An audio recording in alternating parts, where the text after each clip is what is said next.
Wednesday night, and welcome to A Look on the Plus Side. I'm your host, Rob Whiteside. Thank you guys for being with us. We appreciate you. If you haven't already, please subscribe to this channel. It's called the Park Adventurers Club. We do so many fun things here.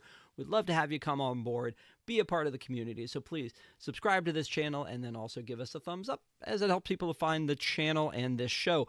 Tonight, we're going to be talking about Disneyland Handcrafted, the new documentary from Leslie Iwerks, and not only are we going to be talking about it, but we're going to sort of do a watch along with it. So if you have Disney Plus, get it ready. We're going to go ahead and tell you when it's time to put on your 3D glasses. But for now, let me introduce you to my friend Dave, the amazing Dave. How are you, sir? I'm great. How are you? Thanks for having me.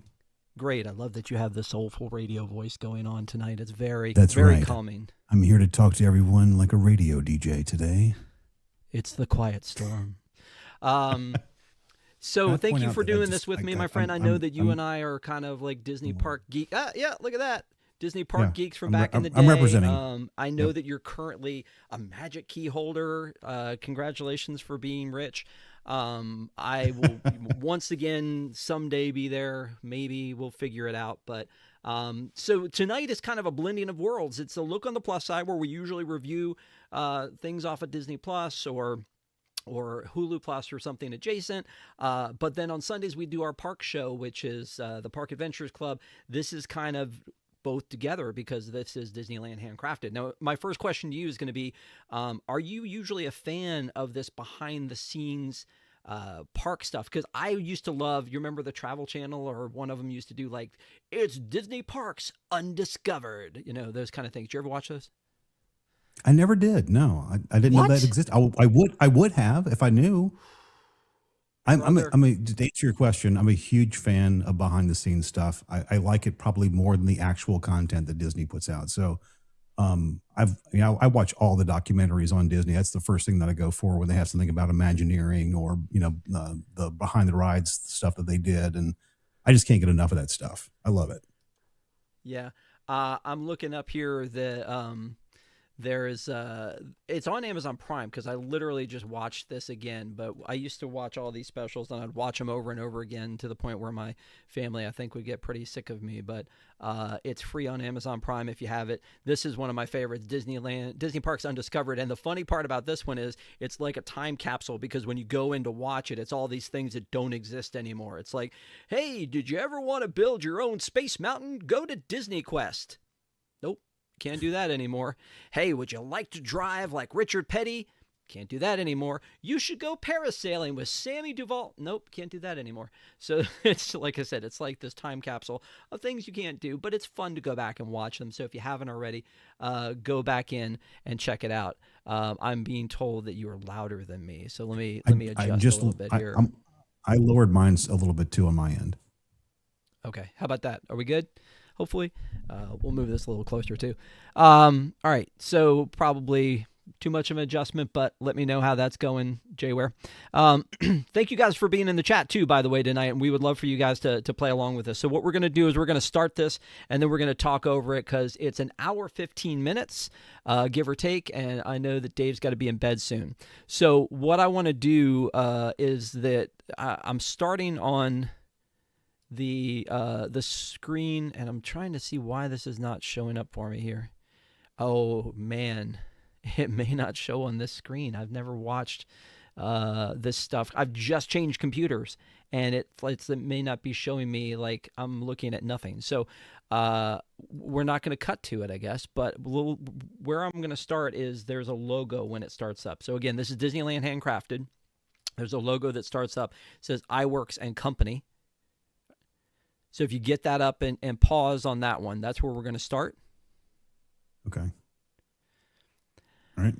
And for those of you who are watching this live, I turned off any commercial stuff that would be on here, because I don't want that to interrupt anything that we're doing tonight. So you're welcome. But I did want to go ahead and do this as much of a watch along as we can, because there's a lot of cool stuff that happens on this one. So again, let me know when you're there, Dave. Let me know when you guys are there. I'm here. I'm good. I'm ready to go whenever you are. All right. So we're on the Iwerks and Company logo, and we're going to start in 3, 2, 1, and play. So now that's faded out. It opens up, and it says Disneyland 1 year after opening, which I think is an interesting way to start this. Now, Leslie Iwerks, she did the Imagineering story. Did you watch that one? Oh, yes. Okay. That was amazing. It was great content to watch during COVID. You remember COVID? You probably didn't have it there in Texas, but COVID? Yeah, it was a thing. So, she did the Imagineering story, which was amazing. And then we had like Behind the Attraction from The Rock. That was really a little bit more tongue in cheek. It was still fun, but it was almost like pop-up video. She also did the Pixar story. Now, for those of you who don't know, Leslie Iwerks is the granddaughter of Ub Iwerks, who was the kind of the hands behind Mickey Mouse. He was the guy who drew Mickey Mouse, even though for a while Walt didn't always give him the praise that he deserved. But I think the company has recognized Ub at this point. As this thing started, and I'm watching it now, they show this huge empty field. And I think this is the 1 year before Disneyland opened. Which is crazy. It's crazy. What's really, yeah, it's crazy because especially you look at this about right now. There's no way they're putting a theme park here in a year. No way. Yeah, they can't even build a ride in 3 years right now. And you know what? And you and I talked about Snow White and the Seven Dwarfs recently, which is like, okay, Walt put all his eggs in that basket. He was like, this is going to happen. Same thing with Disneyland. I don't know why they didn't believe him from time to time to time. He was like, I'm going to make a sound cartoon. And they're like, you're crazy, Walt. Oh my gosh, it's great. I'm going to make a full-length animated feature. You're crazy, Walt. Oh my gosh, it's great. Same thing with this. You're right. I mean, I don't know either. I guess, like saying you're going to make a cartoon is very different from saying I'm going to build the theme park and it's going to be a successful business, because he hadn't done anything like that before. Nobody had really done anything quite like that before. It was Knott's Berry Farms. It was, open before that, but not really not a theme park in the way we think of it today. It had some theming, but the idea of like having rides and all that was really Walt Disney did it first. No question about it. Yeah. But so to get the money to build this park, he had to make a deal with TV, which up until this point, the lore is that he didn't want anything to do with TV. He was a movie maker. He didn't want to be on TV. And ABC was like, hey, you want to be in the theme park business, come do TV for us. And he, being incredibly like smooth, was like, yeah, well, I'll use the TV to promote this new thing I'm doing, Disneyland. This video that she has it was 50, I think it was 60 hours of footage that she found. And what I love about this is she basically went into the archives, found all these pieces that hadn't been touched, and built a movie. Yeah, crazy. And it feels... I love these miniatures, by the way. I'm not to interrupt, but I love all the miniature work they did. The fact they built like working miniatures of rides is just fantastic. No, dude, jump in. So this dropped on Disney Plus. We heard about it at Destination D23. She talked about it. It dropped on Disney Plus on January 22nd. I've watched it now twice. This is my third watching of it. I love this behind the scenes stuff. But the cool thing about this to me is that she makes it feel modern. Even though she's taking old film that was stuck in a can somewhere, she makes it feel modern. And this scene of Walt, if you're watching the same thing I am, with him pacing the property, is in color. And I was like, I've never seen this in color before. That's really weird.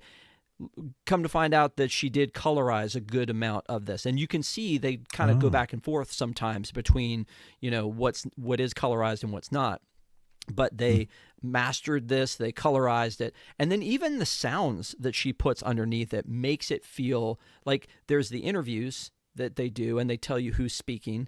A lot of people who were involved with Disneyland, but a lot of them no longer with us.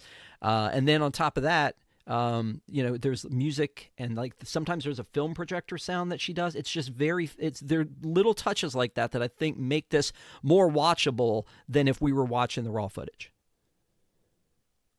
Yeah, no question about it. I mean, it's an entertaining show. I've watched it about 1.5 times, but I didn't even want to pause it. And you know how much I love Disneyland. So this story is like hit me right in the feels, Yeah, for sure. And a lot of these things, like the preview of Disneyland, the progress report, that's been on Disney Plus already. The live broadcast, we've seen footage of that over the years. So I'm glad she didn't just rehash a lot of that. Some of it's peppered in. The big Walt speech to all who come to this happy place, welcome, is in here a little bit, but it's just she's peppered it in, but it's a lot really just new content. Now, the cameraman climbing this tower, I love, again, they go from the black and white to the colorized version, and I didn't know this part, that there was this big tower and it had these multiple time-lapse cameras pointing in the directions of each of the future lands. Only a filmmaker would have thought this in 1954. Mm-hmm. Yep. Right.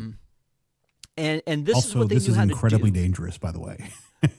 Oh my gosh, yeah, I definitely want to try. I want to have long discussions about that. Okay. Okay.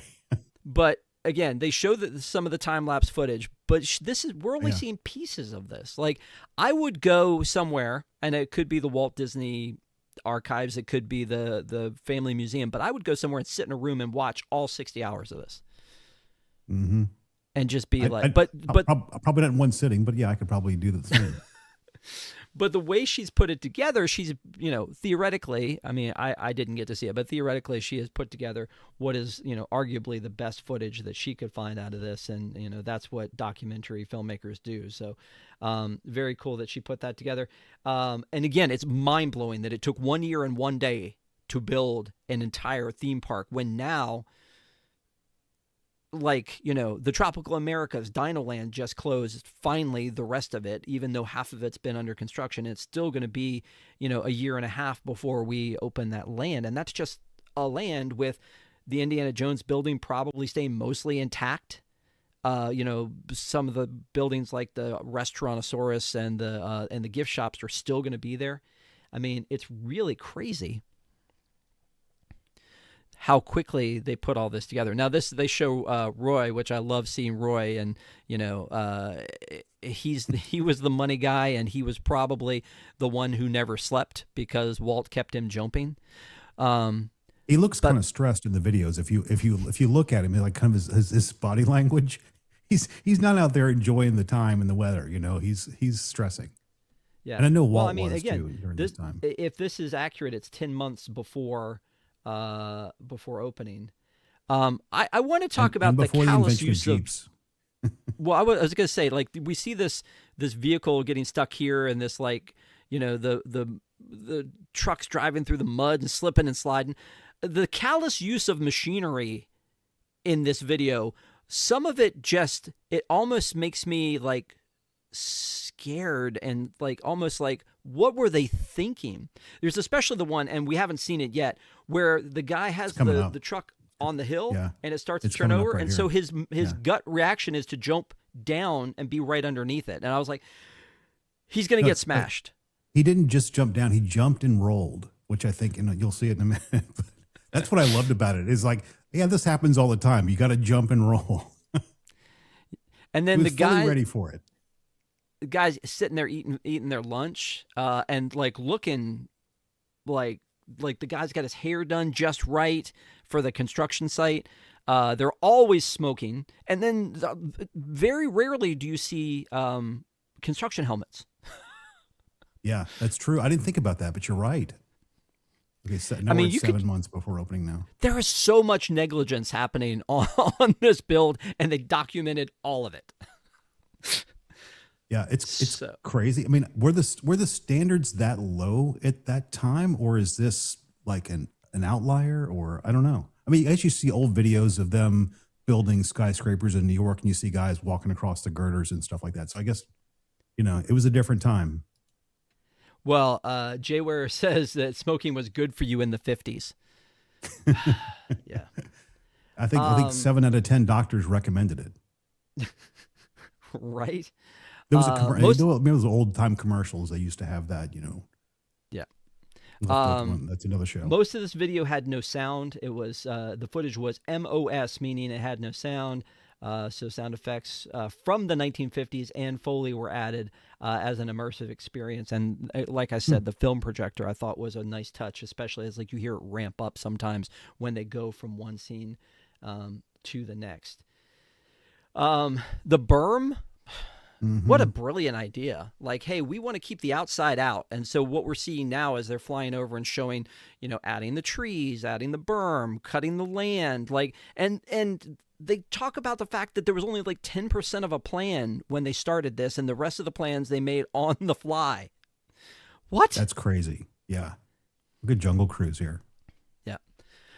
Nowadays they do like they get the idea down. They do 82 sketches, 8,200 sketches probably. They do computer renderings. They make a model. They go and they do redos and surveys and all this other stuff. And they were just like, they just grab a shovel and we're going to build a park. It's crazy how much they got right doing it that way. Yeah.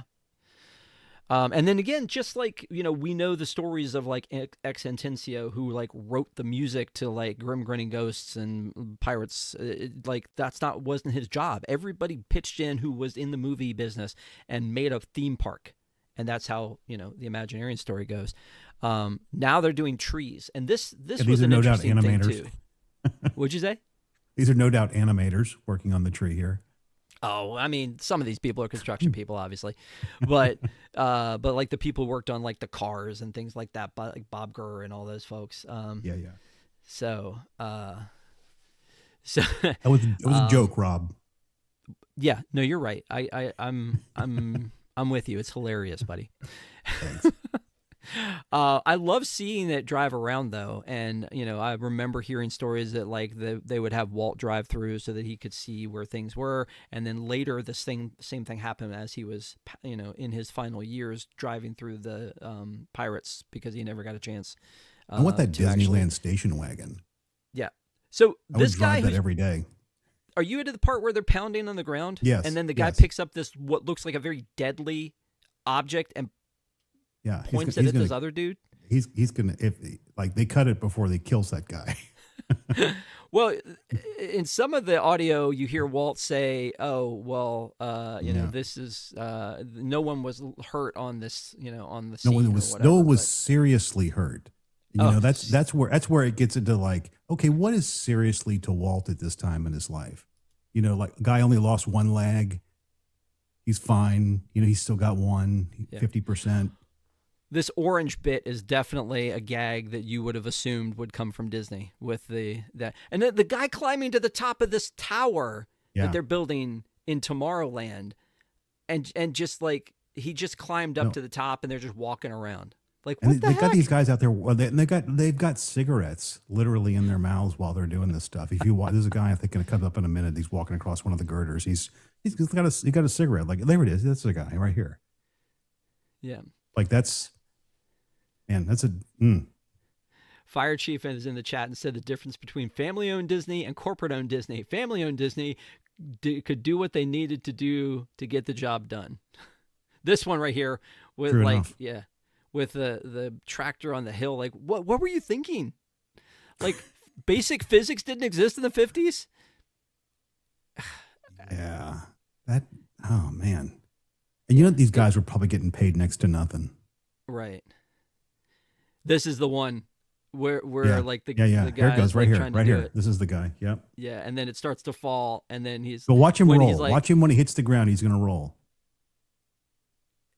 It would not have saved him had that thing kept rolling. It would just none of it would have. No, he would have died. Yeah, none of it would have. I'm like, here's where he goes. Yeah. This is bad. Like this is so bad. Man. But again, we're talking like. This is, 7 to 10 month period before this park is supposed to open. They talk a little bit about the money that it's taking along the way to make this, and the fact that they had spent half the money, and we're not to that part yet, but there's a part where Walt says something along the lines. So this is now, we're 5 months before opening. But where Walt said, we've spent half the money and there's not a thing that anyone would pay 15 cents to see. Yep. And I mean, you got to have infrastructure. You gotta get it set. I've argued that there should be a 5th Disney gate. Epic Universe was just built.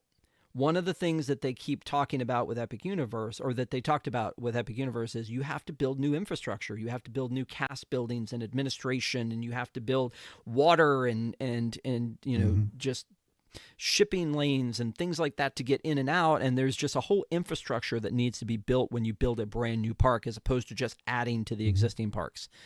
So back then, they said this cost $17 million. What? You can't do anything in Hollywood for $17 million, much less build a park. The second thing is Epic Universe is rumored, because it's the most recent one we can think of, brand new, right? Rumored to have cost $6 to $7 billion to build. Now, the thing I have to keep in mind, Dave, when I'm thinking $17 million for this, is that the park that opened for $17 million is not the park we know today. No, not by a long shot. If you think about where it ended, it was a tiny park. By today's standards, it was a tiny, tiny park. And it really basically, once you get past Fantasyland, that was it. There was nothing back there, nothing beyond it. Yeah. Adventureland just ended. There was no Haunted Mansion, all those classic rides. I mean, it was a very small park by comparison to today. Yeah. But a lot of things that we give Epic a hard time for, here, like the same thing, like they had to cut because they couldn't get things open in time. They had to steal trees from different places to do it. One of the things that I thought was interesting said you couldn't scale trees. Like in the movie business, they can create buildings for scale, but you can't scale trees. So they had to go and find trees, from wherever they could to put in here to create this area.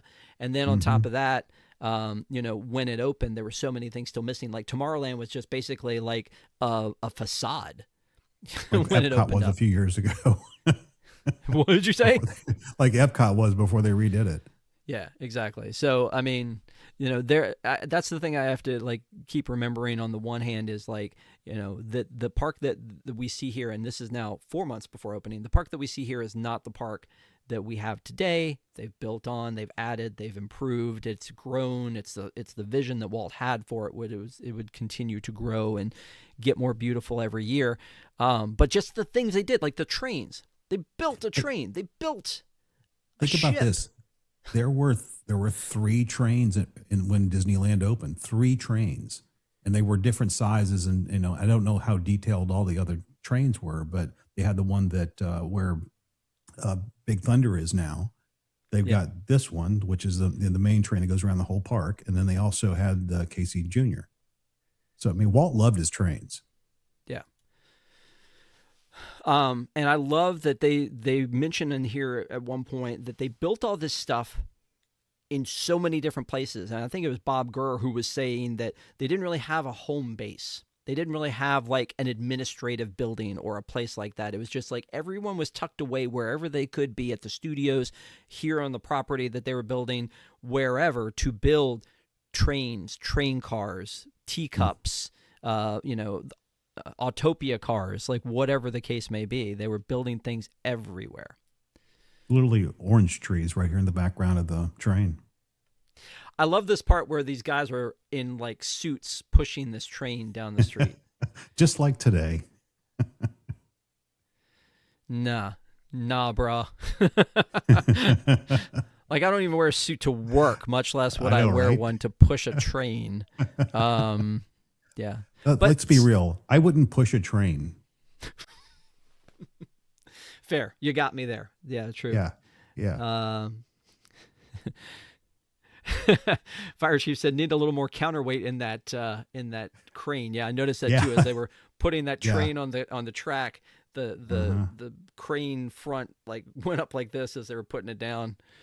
So we were talking about things when my wife and I were watching this, things about them putting the canopy on top of the carousel and all of these little details that they would hand paint. And, we see them here creating the ships for Peter Pan's flight.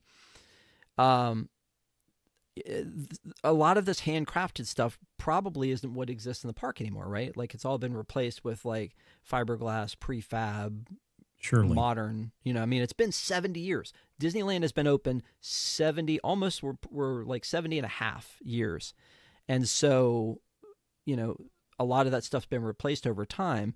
So it's not the original stuff that they built on the fly, but they made the mold.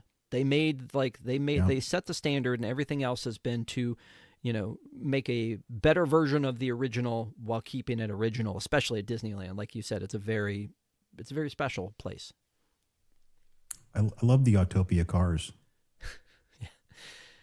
I love seeing Bob Gurr back in the day, because I mean, like, he's a whip now and but like, I love seeing him back in the day. It just seemed like just this is him, right? This is him in the police car thing, right? Yeah. At this point, when they were talking about these, I love the fact that they were saying that they had to make them so that they would adapt to the ever-growing size of the youth of today, or something like that kind of a thing. Never did they imagine the Disney adult that would be, popping into these things, and these were made for kids because it was supposed to be a kid's place.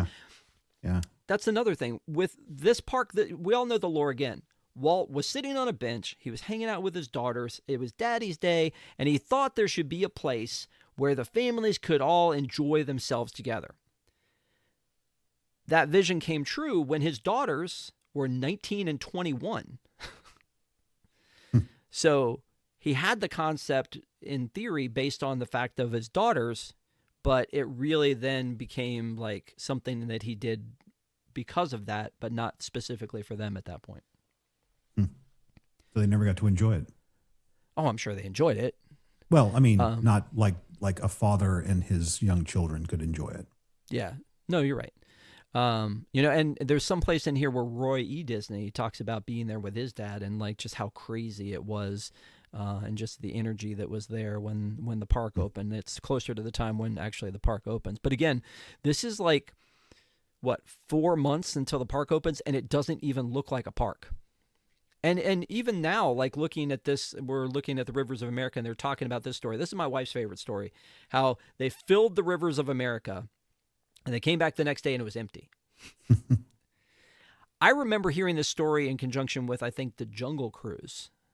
So it was probably the same thing, that they just, filled it with water, and then it just seeped down into the sandy dirt. And then they had to overcome that. So a lot of things that they didn't plan on doing, didn't plan on being problems, they had to figure out ways around and how to deal with it. Kind of the opposite happened with the Rivers of America in Magic Kingdom recently when they were draining it. Then they had a huge Florida rainstorm and it refilled it. That's hilarious. Yeah. So I also love these people waiting for this the helicopter, and they're like, again, in full dress gear. Like, I don't think you had casual Fridays in the 50s, apparently, right? No. I mean, people didn't really wear jeans and things like that back then. Wasn't a thing. Yeah. And again, apparently smoking was good for you in the 50s, according to Jay Ware. So absolutely. There's that too. It was. Yeah. 7 out of 10 doctors. David Lung says today Josh would show up in a cardigan. Yeah. For sure. Yeah. Thank you guys for being with us again. This is a lot of fun. I love looking through this, and it feels a little bit different because of what this is. It's a lot of archival footage. It's a lot of, there's the interviews and those kind of things, but it's really neat just to see this and think about the park we go to today, like Frontierland. And, as we're watching this and we're seeing now, it's starting to look like the park we know because there's the tunnels and the train station and, buildings on Main Street officially and trees in Adventureland and all that, even though it doesn't look like the water's in the Jungle Cruise yet. As we're doing this, my wife is like, I've been to that train station. I've been there. So now it's starting to look like that from the field that we saw, 1 year and 1 day in. But do you know what you don't see at the outside?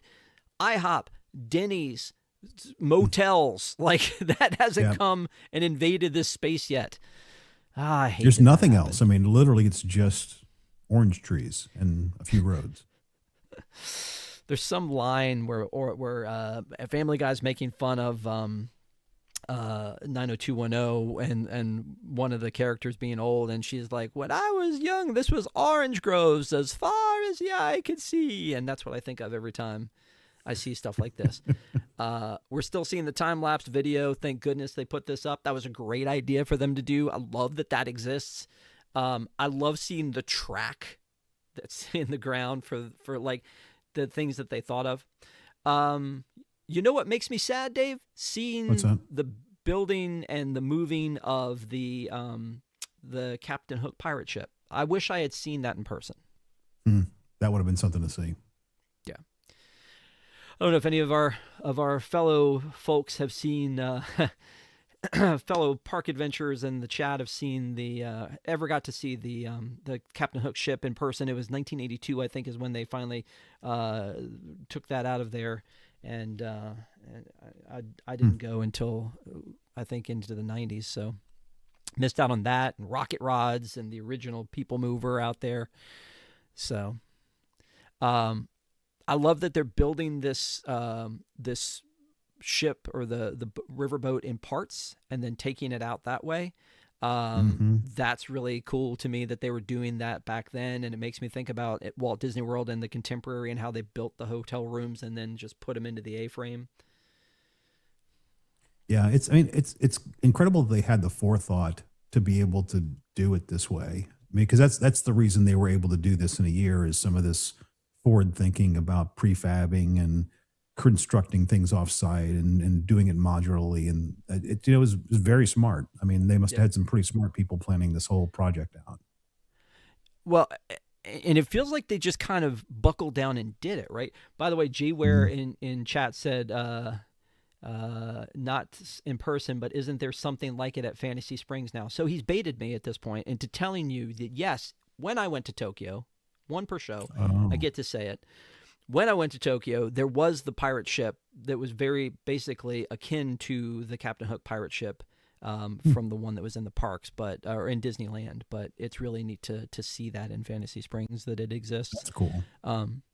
In this part where they're talking about, kind of to dovetail on what you were just saying about, like, smart people and putting these things together, is that at this point they're talking about the fact that Walt didn't want to get prefab things. He didn't want things that other theme parks could have had, or not theme parks, but like amusement parks would have had. Nothing off. This dude's sitting on top of this thing smoking a cigarette. Nothing off the rack, basically, is what he didn't want anything. He's like, I've got all these guys who can build stuff. Let's just have them build the thing that I want in the way that I want it. And some of the ways that things fit together, the way these smokestacks fit onto this ship, the way they're later when they're doing the flagpole on Main Street, and like they put it in and then they pull that cap down on top of it. I'm like, you guys are geniuses. Yeah. Like, how did you come up with this stuff? But then sometimes some of the things don't make sense. Like when they send the guy to the top to put the ball on top, it's like, why didn't you do that before you put the pole up? Surely, I thought the same thing. Sure, did no one think of that, or? And they did it just twice, for the video, because when they put the TWA, like the rocket up, same thing. The guy had to go up to the top and put that last piece in place. That made no sense whatsoever. No sense. But just the marvel that is this ship, like this, that they built this from scratch. Here we go with another OSHA violation. Oh, we're going to take these guys and put them in what's the equivalent of a Shark Tank with two bars. With very little railings, no harnesses, no hard hat for the one dude. He's just wearing his fedora, and just swing him over the lake. Early Steadicam. Yeah. This is before drones, of course. This is their drone footage. But they did so good. Yeah. No, like they did. It's pretty cool. Yeah. If he falls from here, he's dead. And then I think about this one again, thinking about this ship in like the Phantasmic show, like, it's not, I don't know. Obviously, again, pieces are redone and rebuilt and modified and refurbished for our future enjoyment. But just the fact that like this is like where this began, and now we get to enjoy what we enjoy now. So this is where Diane was talking about. She was 21 when the park opened. Yeah, she was born in December. It opened up so she would have turned 22, I think, in December. Them putting the castle together again. All of these guys, like, how do you know how to build a castle? And some of the things that they're doing to do it. Now, obviously, there were artisans from movie sets, But, even they talk about rock work that they had to make it permanent, as opposed to they were working on, usually working on things that they would strike the set after it was over. Now you've got to do something that's going to last 70 years plus. What's crazy to me is that, the whole frame they showed of the castle, all wood. And, like they would never make that out of wood nowadays. It'd be all a steel structure, to make it more permanent. Is that all still wood? And how do they maintain that? Again, I feel like a lot of this stuff has been replaced over the years as they've but not the whole castle. Pieces. You're right. Probably the base of the castle is probably, the original, but I'm sure that they've kind of reinforced it over time. This is one where they're showing the Jungle Cruise that I didn't quite get why those like posts were coming out. And then later you see that's the dock. I thought the dock was up where they were standing, but it's like, well, there's a paradox.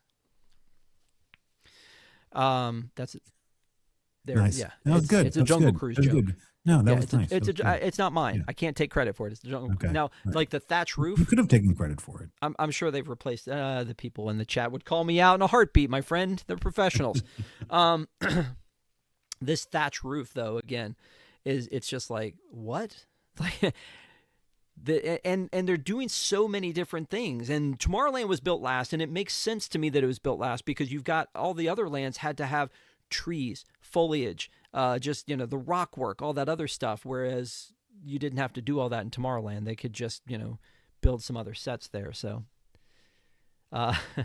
Jay Weir says they regret that thatch roof. Indeed. Yeah. Yeah, but again, it's if they just showed me this footage, which is in black and white, that would be one thing. But the fact that they did the remastering and the colorizing, and there's a jump right there from the color, like the black and white to color, that with the sound, with the buildup, with the audio, it's just, she does such an amazing job of telling a story with putting the pieces together to tell a story. I feel like when it comes to graphic design, and you and I are in that boat with like graphic design, we both do that kind of thing, is that I've always told people I'm a graphic designer, not a graphic artist, is that I take pieces and put them together to make something. As I don't draw, I don't do that. I can do some of that stuff like in Illustrator or whatever, but I'm really more of a designer than an artist. These guys that we're seeing are artists. She, I feel like, qualifies more in that designer. Leslie Iwerks is when I say she, who I'm talking about. So, she goes and she finds these pieces and she sees the vision and she puts it together. And I can't say enough about how good some of these things are. Obviously, Imagineering story blew us all away. We watched it multiple times. I have not watched the Pixar story. Have you? No, I have not. No. Maybe we need to do that one sometime. I love that they've got these, these trucks with all the train pieces that are driving through the town. And I think at some point here we see like a Knott's Berry Farm sign. Do you remember seeing that? No, I didn't see that. I feel like that's the Beacons happening truck when they drive through. Maybe I'm wrong. I feel like I would have noticed that. Yeah. I swear I thought it was like a cowboy and a Knott's Berry sign, but these cars that they're driving that are like, they look like kind of like animal train cars that you would do for livestock or whatever. I feel like those must not have lasted long because what we have now are the passenger cars. There was two different trains when they first opened. So there was these that were sort of like the cattle car thing where it was just standing room. Mm-hmm. And, people obviously didn't like being sort of locked into these things and they had to stand while the train was going. So yeah, you're right. It didn't last very long, but they were both there simultaneously, I believe. Did you see the Knott's Berry Farm sign? I did. Did you see it? I did. You looked away. Okay. Well, doggone it. No, I didn't. I It's still have to go back and watch it again. You'll have to rewatch it. So, again, looking at this now, it's still, we're talking about months away. Talking modern again, Epic Universe, did a soft open 2 months beforehand so that they could start testing all of the things so that they would know, how to get everything, like how is the food ordering working, and how is everybody practice doing what they need to do, and almost everything was in place. And so it's really interesting watching this.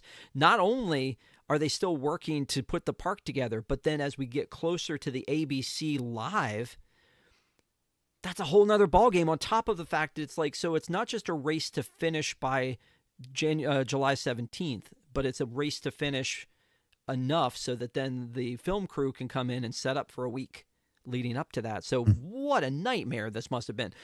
There was a part in here where they were talking about opening it up, and the guy was like, everybody said they should wait till September. It opened July 17th, 1955. Everybody was saying they should wait till September. What he said was, because of all the setbacks they had, because of all the money that it had cost them, that they had to open in July. And it never occurred to me that back then that and it's basic business. You have to open the doors to start making money to pay for the things that you just built. So, it's common sense, but at the same time, it's like, well, of course you had to hit that mark. Now, if Tron doesn't open on time, we're still going to buy churros and merchandise and everything else, and we still already planned our vacations, and we're just out of luck and we're going to go. But this one, it's like, if you didn't open these doors, you had no business. You had no income.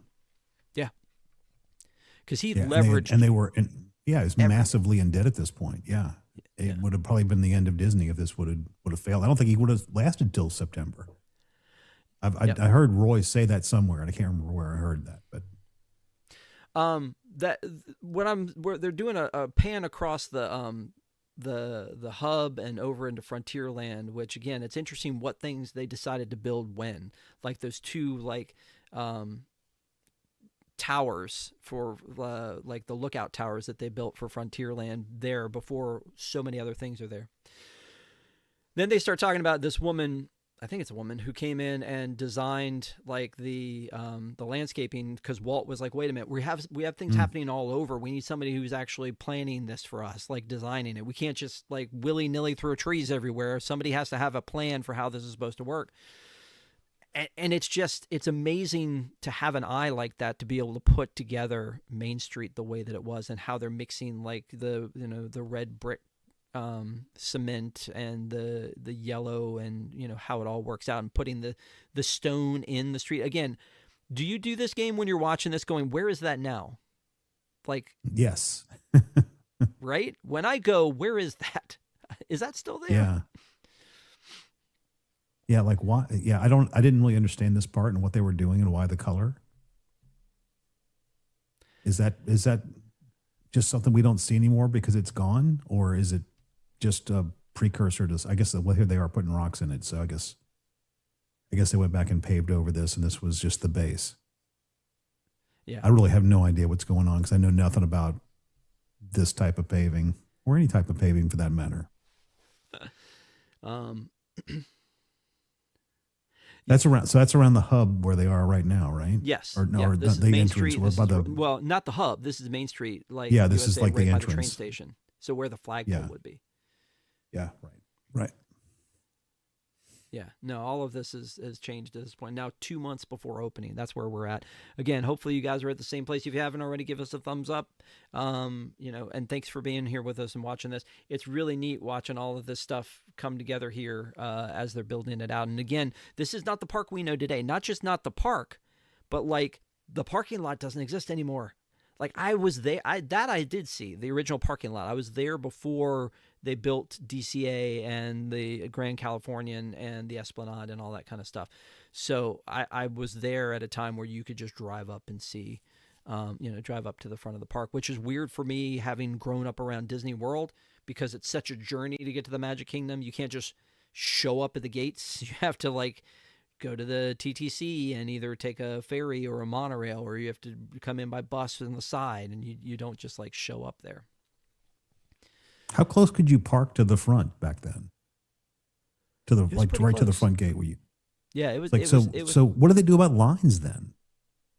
Did the lines go back out into the parking lot, or surely they? Well, I mean, they didn't really have that same like bus loop that they have there now. And I think it went around to the side. But when I don't know if you remember on this, they show you people standing out in these lines because people counterfeited tickets to this, and there were twice as many people as they thought there would be opening day. This is crazy. The dude who's in this like boat. I'm struggling to know what they're doing here. I guess they're trying to pull the boat out of the dock. Yeah, they're moving it. And they've got people on land with ropes, and they've got people in little dinghies, and it's just like it's probably unpowered at this point, and so they're just trying to get it where it needs to go. Yeah, it's a lot of dudes. So while I appreciate seeing this footage, I would like to know a little bit more about what were they struggling with at this point? Was it just that they couldn't? They may not know. It may not be documented anywhere. That's another thing I was thinking about too, is that all these people in these different pockets doing the different things that they were doing probably didn't document any of it. The only documentation we probably have is this video, because there's probably a ton of things they weren't telling Walt. You got to think that maybe he got screwed up or whatever, that they're like, I'm not telling Walt, you better not tell him. Then they've got all of the people who are working in different lands, doing different projects. So I don't know if anybody really knows the whole story of this one. I mean, again, this is as close as we're going to get to knowing some of this stuff. Yeah. Jay Ware said, how many people built Disneyland? I would say it's probably safe to say a lot. That's where the money got spent, isn't it? It's well, and as they got closer to opening, they needed more bodies to do more of the things that they needed to get done. The guys in the studios were working on the things that they would bring to the lot, like the train cars and the ride vehicles and, the turrets and those type of things. But you had some carpenters and contractors who were working on site. Now it's 1 month before opening. Again, what panic must have been setting in when, like, you still have the Casey Jr. train cars at the studio. You still have, all of this other stuff that's not done yet. Yeah. Jay Ware said 2,500 people, according to Google. That does not shock me. Which is crazy. It seems like almost a small number. Yeah. But again, I assume that those are the people working at the studio, the people who are working on Main Street in Adventureland, in Tomorrowland. You had people all over the place. People working on the physical structure, people working on the water systems, the infrastructure, people working on the landscaping. This thing right here where they're putting the pole on Main Street, like the flagpole, this is the part I was talking about. See, he takes that cuff and he pulls it down. It's like, that's so smart. Like, what if you were the guy that forgot to put the cuff on before you put the pole down? And then you got this guy up here. The current flagpole is not that tall, is it? I can't remember. That seems wrong. I don't know. And then it's like, why didn't you put that ball on top? Yeah. This part with Walt, I've seen this part before where it's like he's right next to the train or right next to the camera and he's pretending to race him. And then this is the part where they're talking about Tomorrowland, and again, like there was a bugaboo. He used the word bugaboo about what are we going to do with Tomorrowland, and it's just a whole bunch of just shells of buildings that they put together that they were just doing a facade to make it look good for the people who came in the first day. I can't imagine, like, if you were the kid who was watching this on Disneyland, the TV show, and you're learning all about the lands of, Adventureland, Frontierland, Fantasy, and Tomorrowland, and you get there and you're like, oh, I would really love to have gone to, this is what I wanted, was Tomorrowland. And you get there and you're like, oh, nope, you can't. Here's that boat, that ship. What's interesting to me is that, sorry, I'm like all into watching the boat now. Is that the boat you were talking about? Yeah, the Captain Hook ship. It was in Fantasyland. That was there at Fantasyland. That was there at opening? Mm-hmm. It was there till 1982. Really? Okay. All right. I was thinking that you were saying it was there for a shorter period of time. This was long before I went to Disneyland, so I never got to see it. But that's I didn't either. Yeah. Were you going to say something else though while you were distracted? Yeah. Sorry, I forgot what I was going to say now. You saw something shiny. I got so into looking at the boat. It happens, brother. It happens. I love this guy, Grandpa, like cool. Working on there. It's like they'd take anybody at this point to get this thing done, right? Although he was probably a great artisan. Who knows? They're putting the they're putting the mermaid on the front of this thing. So this says Captain Hook's ship in Disneyland, known as the Chicken of the Sea pirate ship and restaurant, later Captain Hook's galley, was a popular Fantasyland landmark from 1955, park opening, to 1982, located near Skull Rock, which doesn't exist anymore. It served tuna sandwiches and snacks, with parts later repurposed into Peter Pan's flight. Huh. Interesting. Yeah. This part, though, because I had looked into that a little bit too, but that's what we were talking about in Tokyo, which is a continuation of the same mention, so I can still say it. In Tokyo, when I was there, they have a reproduction of the Captain Hook ship for you to stand on, and people are like cosplaying and getting on there and like pretending to work on the table. This part baffles me, dude. So this is one of the Jungle Cruise boats. It's on a track, for those of you who didn't know. Right. They put the pieces on the bottom, they lower it into the water, and then they have a guy in what looks like his boxers, not a swimsuit, but his boxers, scuba diving to put it onto the track. Yeah, he's wearing like a checkered thing. I don't know that doesn't look like a bathing suit to me, but no, it doesn't look like a bathing suit. But like, I guess my thing is, in 2026, wouldn't we put it on the track first and then fill it up with water? Maybe they didn't have a way to suspend it, because you'd have to hold the boat up, right? It would. And you have to do that with all the boats. I don't know, man. There had to be a better way than doing it that way. I don't know. And again, this is like pre-animatronics, so they've got this like weighted giraffe situation going on. Now they'd probably have like, I don't know, probably multiple divers out there, and they'd put the boat in the water and then put the the things that attach it to the track afterwards in the water. When I worked at the land boats at Epcot, we had boat storage. Is that the same thing? I don't know. Because when you're coming down and you go through the part where you see the movie on the side, like you're in the barn, and you turn around the corner to go into the greenhouses, there's a switch, and it would take him straight into boat storage. You can see it straight ahead of you as you're coming around that corner. So I love this story from Harper Goff, who's talking about, he was the one that designed the idea. There's that dude there's a boxers, dude. You can't tell me they're not. Yeah. That Harper Goff was talking about, like, he wanted to get on as soon as there was a boat in the water. He wanted to get on and ride through because it was his idea to go underneath or behind the waterfall, and he wanted to see how wet you would get when you would do it, and so that he kind of snuck on and went off, and didn't realize that as he was trying to do this, that Walt had stepped on board just as they were taking off and was on the boat, and then he looked back when this was happening. The back side of water.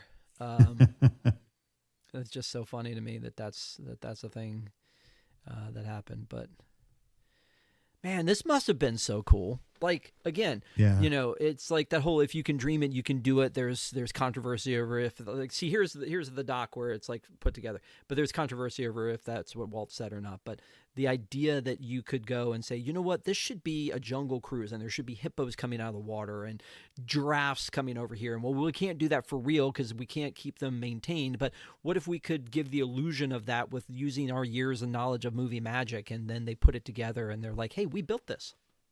We built it. And that's why the title Disneyland Handcrafted is so apropos here, because it was a labor of blood, sweat, tears, and love that put this thing together by hand. There wasn't a mold or a pattern. It was the pattern. It became the pattern for what would come next.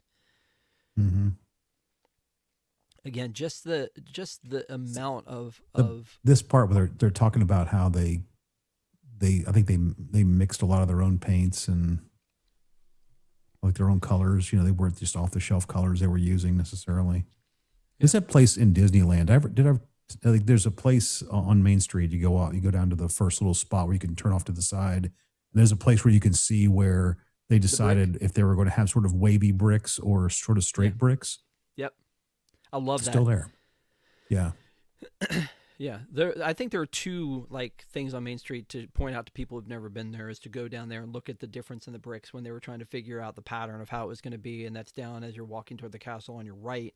The other is to go into like where the Casey Jr. is and see that, I mean, Casey's Corner, like the Mm-hmm. hot dog store that's there, and see one of the light bulbs is, because of the way they Yep. counted them out, one of them's painted in half, white on one side, red on the other. Yep. I love little things like that about Disneyland.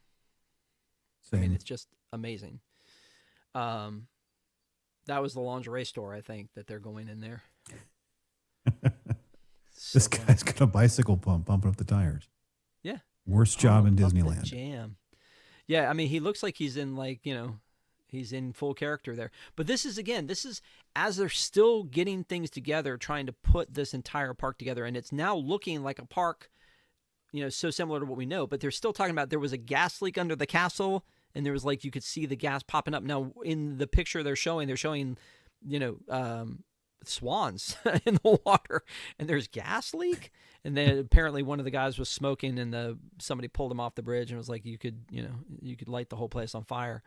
But this is, again, while they're still building this thing, and we're still not done. It's still, you know, that date is looming. Everything is ready to go. Uncle Walt got on TV and told people this was coming.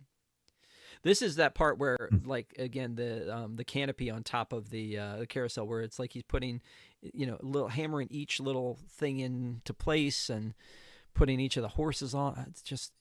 And again, how close are we to opening here? And they're building ride after ride after ride. Whereas, you know, I know they're much bigger rides that we're building in the parks now, but it takes years and years for one. These rides were a lot less technical than the ones we see today. I mean, this is, you know, pre-Pirates, pre-Haunted Mansion. You know, the ones where they really started to get into some of that really, really heavy theming came later. Yeah. Benjamin was in the chat reminding us of the plumbing strike. That was also a neat story they talk about in here. But I remember, look at that guy just walking around without a shirt on, but he's got his cool hat and his nice slacks. The fact that they had to choose, because there was a plumbing strike going on, between doing the water fountains and doing the bathrooms, and that Walt said that people could drink Coke or Pepsi, but they couldn't pee in the streets. Can you imagine Walt saying that? I mean, I'm sure he did. Yeah. I mean, like, what else are you going to do? But again, some of these people walking around with hard hats. Easy hats, choice. some not. No, this guy's got a straw hat on. Yeah, there's the ship again. Sorry, I think I'm a little ahead of you a little bit. Some of them have baseball caps. Yeah, you are, just a little bit. Some of them have baseball caps. Some of them have, like, you know, no hats on. Some of them are wearing fedoras. Some of them are wearing hard hats, but very few are. I like the part where I think it was Harper Goff was talking about how, like, Walt, he would just keep doing things and spending money until someone told him not to. So if no one had talked to him, he felt like he was still doing pretty good, and that Walt would pull him aside and go, "Do you know how much you spent?" And he said, "Well," and then he said, Walt would say, "I could tell you exactly how much you spent." Again, $17 million, which at the time, you know, was what today I think is a couple $100 million. Is it that much? Yeah. It's really, when you think about it, though, in those terms, I mean, it's not that much money to build what they build. Disneyland opened July 17th, 1955, with a construction budget of $17 million, roughly $157 to $190 million in 2024 dollars. Built in 160 acres of former orange groves in just 1 year. The park featured 5 theme lands and 18 initial attractions. Looking down the original list of attractions, which they don't talk about in here, I remember that one of them was fishing and one of them was like bow and arrow. And just, again, what? Yeah, that's crazy. Yeah. I mean, if you ever watched the TV show Ghosts, where the guy gets the arrow in the neck, it's like, come on. What could go wrong? Yeah. What could go wrong? And how many Disney attractions start with that premise of something went horribly wrong?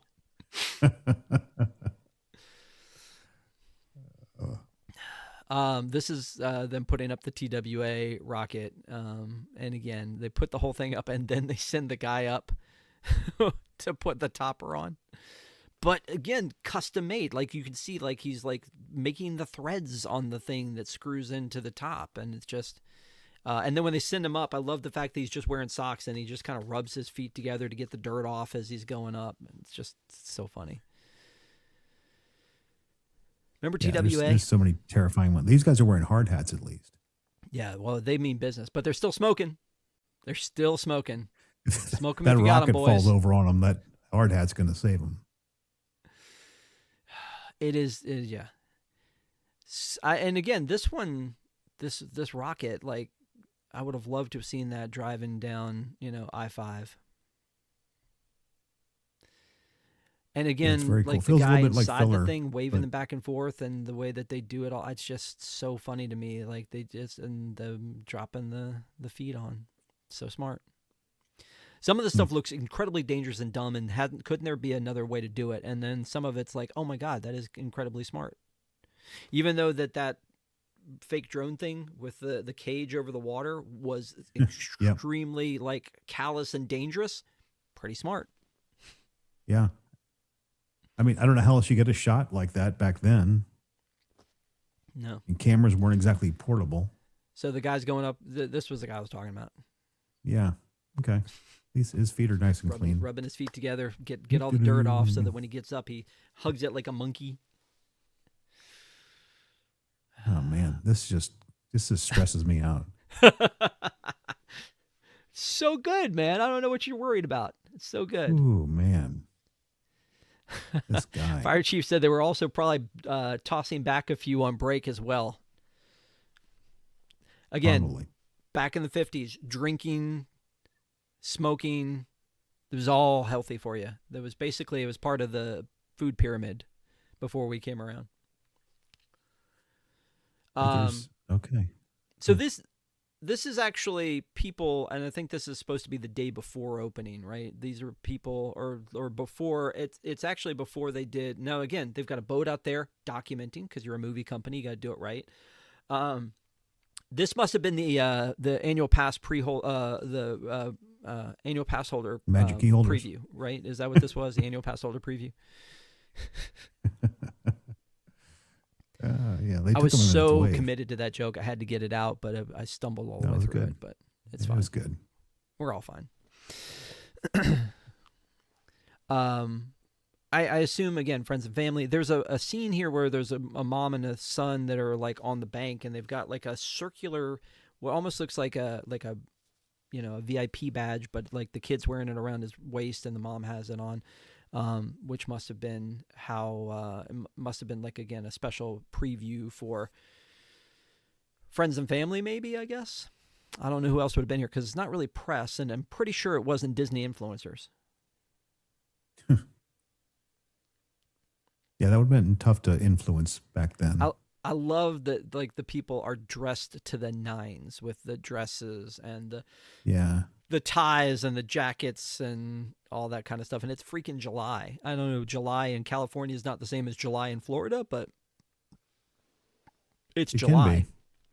Yeah, there's a mom with a little boy and what I, again, assumed were VIP tags that they had on them. It's so funny, though, looking at all of these like shots, the aerial shots, and trying to place where all this was. And I assume at this point, like, Tom Sawyer's Island wasn't a thing yet. The only thing you had in Rivers of America was the Mark Twain. And then the people sitting on the side of the train. What the heck, Dave? I know, right? That's a freaking insurance nightmare. Well, yeah, these kids are just like kind of standing on the side there. Nothing between them and No, David says no railings on the castle drawbridge at the time either. It was a different time. Other guy standing on top of the train with the camera. Again, no harness, no nothing. Just we're just gonna stand up here. Don't worry about us. There's a scene later, and they're showing that you can see the cars. That's how close you could have gotten. Yeah. Okay. That's pretty close. Lot. Yeah. Yeah. And at this point, again, it's like a week before opening, and the ticket gates still looked like that. Tomorrowland still looked like that. I love that space bar. That's so funny. They need to roll that back. The space bar. That's so funny. That should I be a love thing that that. still exists. Yeah, it's impossible that this was a week before. Like, there's not Right. even time to clean all that up in a week. Well, what I was going to say was there's a scene coming up when they start talking about like the coverage that they had, and those are all those seats I'm sure were Mission to Mars probably. Hey, I bar. mean, Flight to the Moon at the time, which then became Mission to Mars, which is now Pizza Planet. But um, there's a guy who I love this flooring. Like who designed how how did you figure out floors could be like that? There's a guy as they get closer who's sitting on top of the ticket booths with two cameras dangling, and he's like leaning down. Do you remember seeing that? It'll come up here in a Yep. minute. But that was when they were talking about opening day, and I was just like, wow, what craziness that you just climb wherever you want, do whatever you want, I guess. So this was 1 week. Yeah. This is, I mean, it just doesn't, some of it looks like it's almost ready to open. Some of it, not so much. Yeah. So I think there's that red coloring that we had seen before. Now, 3 days beforehand, that's when they bring in, they're still working on stuff, but they start bringing in ABC, right? And like they're Yeah, you running can see the dress camera rehearsals, guys. and they're running Yeah. cable, and they're practicing things, and they've got Mouseketeers practicing, and they've got the characters. I love the scene with the characters practicing running over the bridge, because that's a famous scene we've seen before, is the kids and the characters running across the bridge that has just opened into Fantasyland. And so I love that they practice that, because it doesn't look like they practice it when you see it. It still looks like Yeah. a train wreck when they do it. But the The fact that ultimate they rope actually, drop. what'd you say? The ultimate rope drop. The very first rope drop. Look at you. That's Crazy. It's exactly crazy to think about, like that being the very first people, first public to go across the bridge. Yeah. They were talking about these forklifts, that they had to practice with the forklifts so that and it wasn't for, when they talk about it, it wasn't for the safety of the cameramen. It was for the safety of the camera that they had to practice. Oh, So the guys on this thing, and they were like, they had to practice it to make sure that they didn't pull the cables out of the camera when it was coming down. Didn't mention the safety of the dude on the, standing there on the crane or whatever. you'll be fine. I love that Cameras banner are for expensive. Pepsi Cola. I'm a Coca-Cola guy. I try not to anymore, but I'm a Coca-Cola guy from back in the day. So Yeah. I love that it's the drink of choice in both Disneyland and Disney World. Come at me if you disagree, but yeah. Another great story: the fact that they couldn't get the Casey Jr. train to do what they wanted it to do, and there were no railings or any safety pieces to it, but they needed it for the camera, so they had him drive it around once for the camera. Huh. So even Casey Jr. wasn't working on day one. They had a rough day one. Yeah. Have you done Casey Jr.? I have not. I was going to do it on my last trip, and it was still down for refurb. There it is. There's the practice Yeah. run. Yeah. And all of those characters it's just scary. The Chip and Dale, Yeah. the White Rabbit. It's just, they're so Look at scary. these clowns. And Dumbo.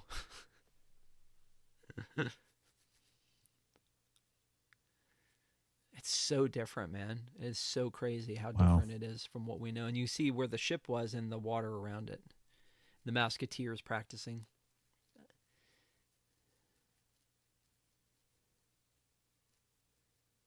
Were those actual Mouseketeers from the TV show? Yeah, that was a net in the front. I thought so. Like, I said that to my wife when we were watching, and She called you a dirty liar. yeah, she did. I mean, Yeah, you can't be trusted. I'm used to it.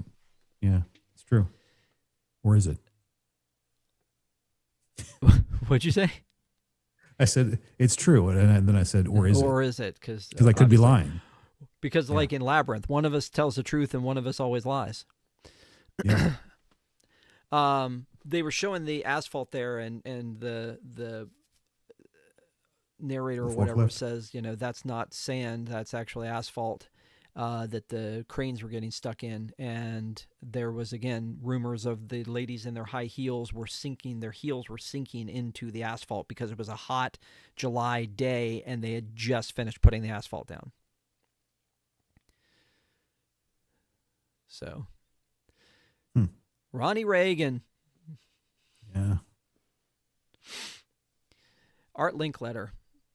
So, rumor about Art Linkletter, and I feel like this is probably true, is that he got a piece of, for doing what he did, I think he got a piece of Kodak film sales for Disney parks, which made him tons Did he of money. really? Huh. It's so funny to think about, like George Lucas getting the rights to all merchandising when he was doing Star Wars, or that Kodak deal that that he did here. So now it's opening day. And again, Walt does his speech. Art Linkletter's there. Ronald Reagan is there. This is the newsroom where they're smoking up a storm. Because again, to Jay Ware's point, it was healthy for you back then.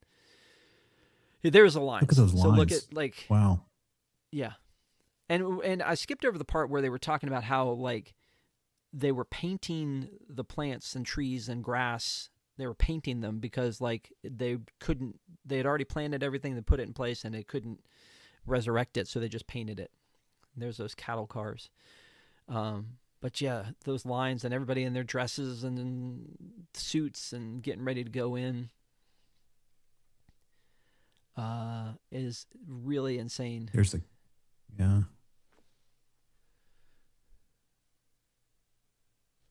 Yeah, there's the guy sitting on top there. Right?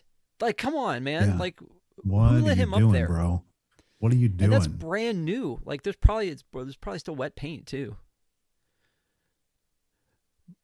What's funny about this to me is that I think that the rumor or the story was that there were counterfeit tickets made for it, and so they had twice as many people as they had invited to show up for this thing, and so it was they had no water, drinking fountains, they ran out of everything. It was just a holy nightmare when they finally opened. But they opened.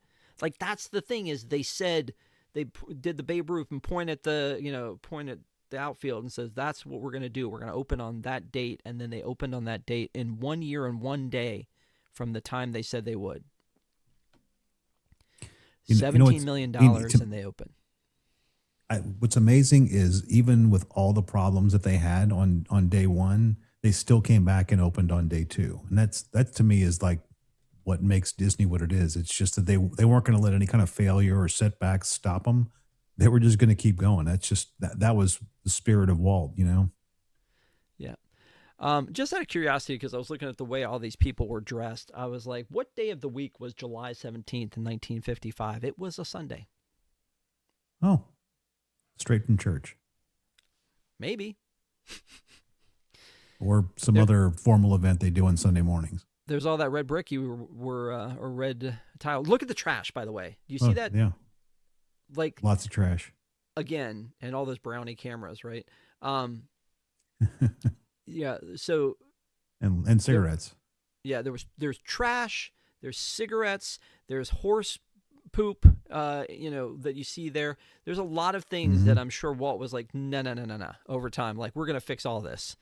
So it's hey, this is just the template, and now let's just fix it all. And it reminds me of the opening. I think it was Shanghai, the opening where when they opened it up, people were peeing in the bushes or whatever when it all started because they couldn't get in to the park yet, or that's just what they were doing. But yeah, this is where Roy was talking about how many people were there and how crowded it was, and just wall to wall folks. And I mean, but as I wouldn't mind being in that crowd. Would you?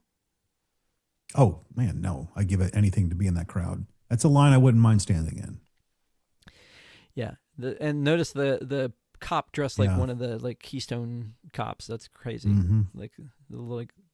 They should still dress like that.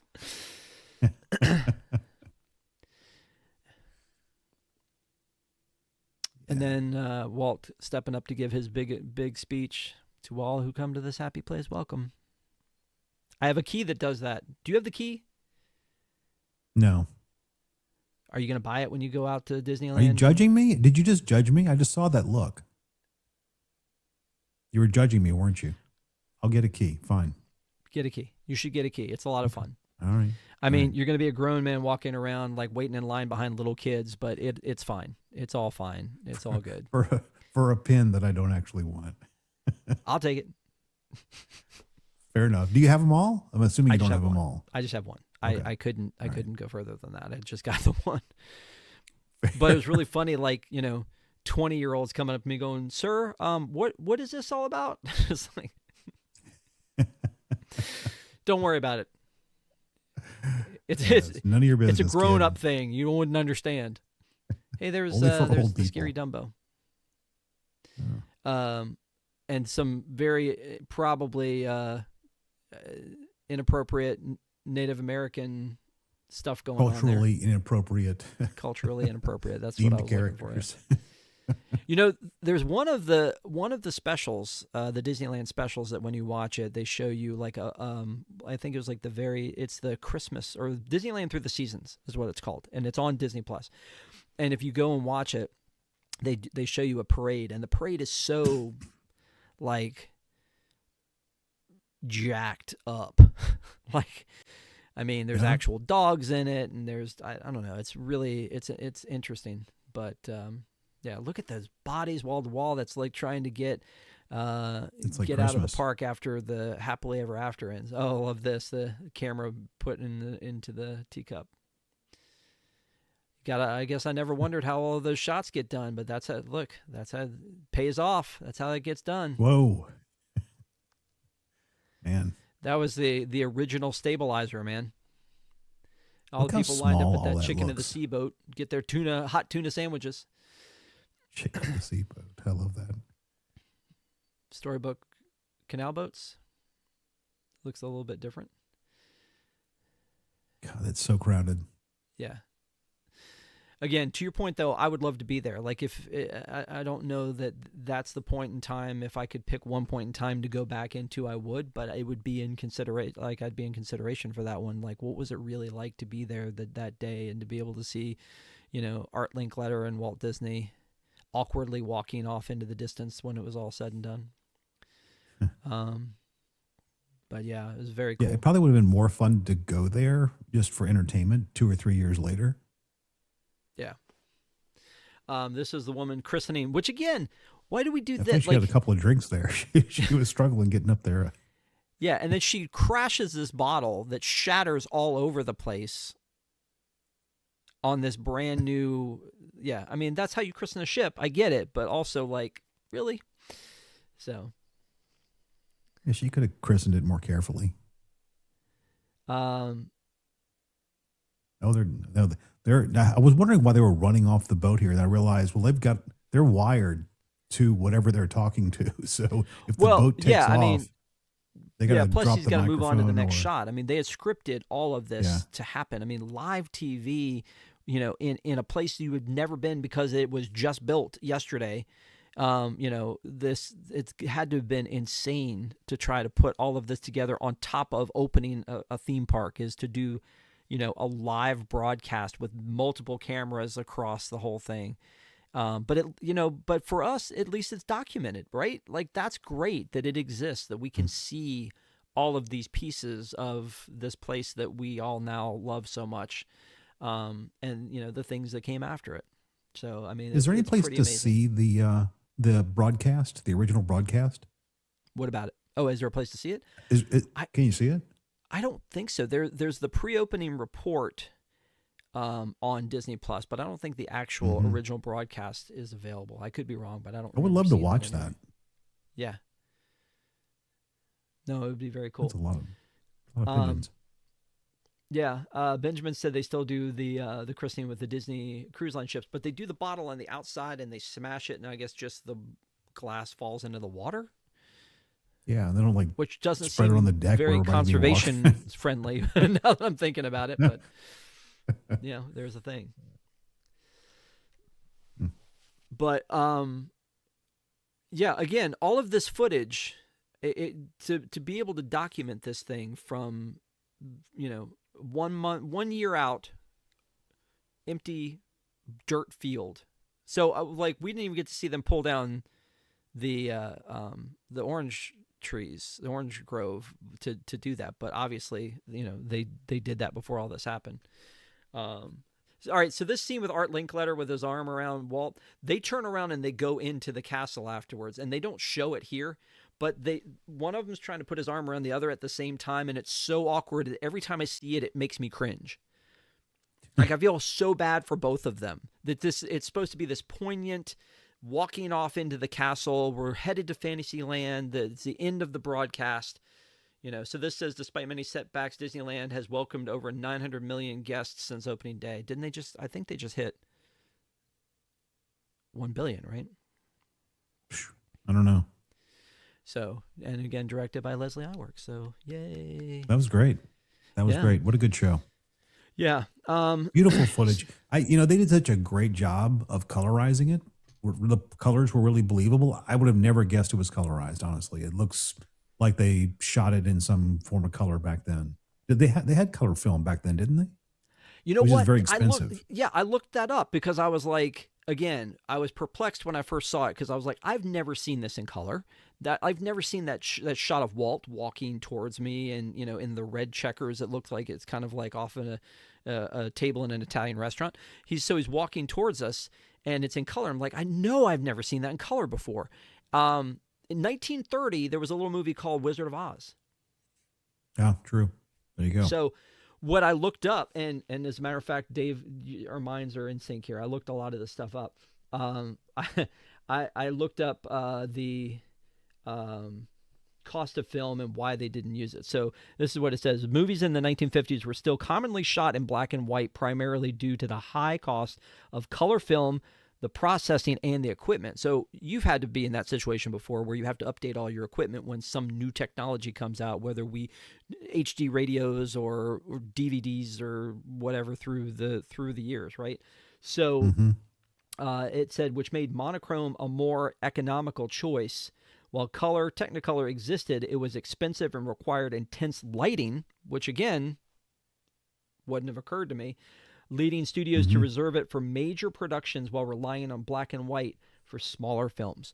So yeah, there were some, that were done in color, but like everything that they were doing, if they were just doing it for archival, they probably had no reason in the world to shoot that in black and white. And they probably were using every camera that they had, in color, using every camera that they had to capture all of these things and document that. And again, thank goodness they did. And it's been sitting in a vault somewhere.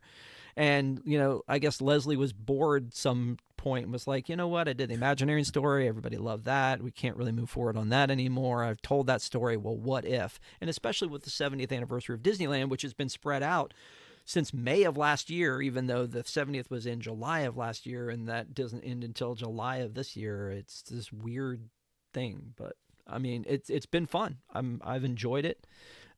It's worth the celebration, but it also feels like the kind of celebration you would have for a 75th, not a 70th.